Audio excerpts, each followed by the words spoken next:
ঘুমানোর আগে নিয়মিত এই নাম 21 বার পড়ুন, পড়ে এই দোয়াটি পড়ুন আর এই আমল করুন।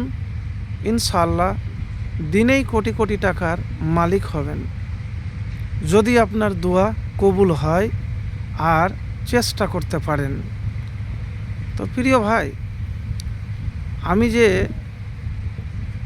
আল্লাহর পবিত্র নামের কথা বলেছি, কোন নাম?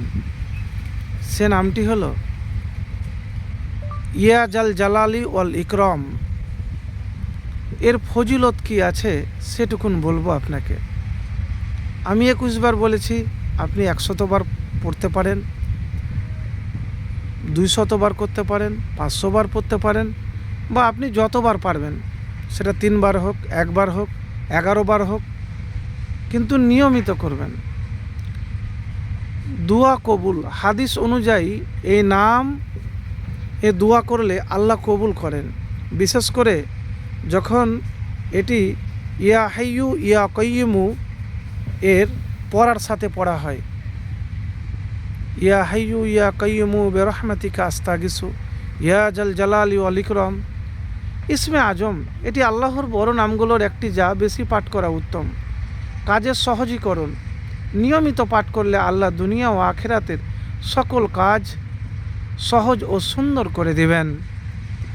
নবীজি সাল্লাল্লাহু আলাইহি সাল্লামের নির্দেশনা, রাসূলুল্লাহ সাল্লাল্লাহু আলাইহি সাল্লাম এই নামটি পাঠ করাকে অপরিহার্য করতে বলেছেন।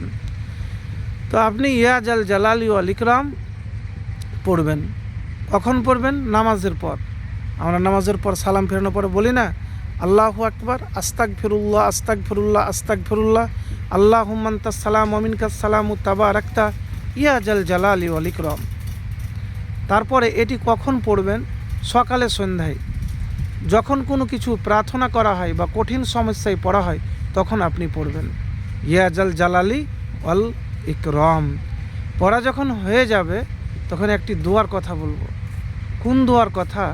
অবশ্যই এই দোয়াটি পড়বেন।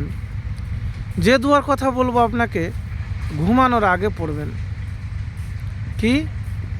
এই ছোট্ট দোয়াটি একবার পড়ে নেবেন, আল্লাহুম্মা বিসমিকা আমুতু ওয়া ইয়া। তারপরে যে দোয়াটির কথা আপনাকে বলবো আমি, আল্লাহুম্মা আনতাল আউয়ালু ফালাইসা ক্বাবলাকা শাইউন ওয়া আনতাল আখিরু ফালাইসা বাদাকা শাইউন ওয়া আনতাজ জাহিরু ফালাইসা ফাওকাকা শাইউন ওয়া আনতাল বাতিনু ফালাইসা দুনাকা শাইউন ইগজি আন্নাদ দাইনা ওয়া আগনিনা মিনাল ফাকরি।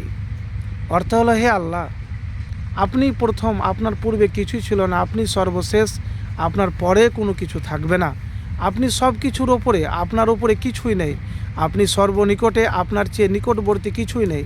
আপনি আমাদের সমস্ত ঋণ পরিশোধ করে দিন, আমাদের অভাবগ্রস্ততা থেকে অভাব মুক্ত করুন।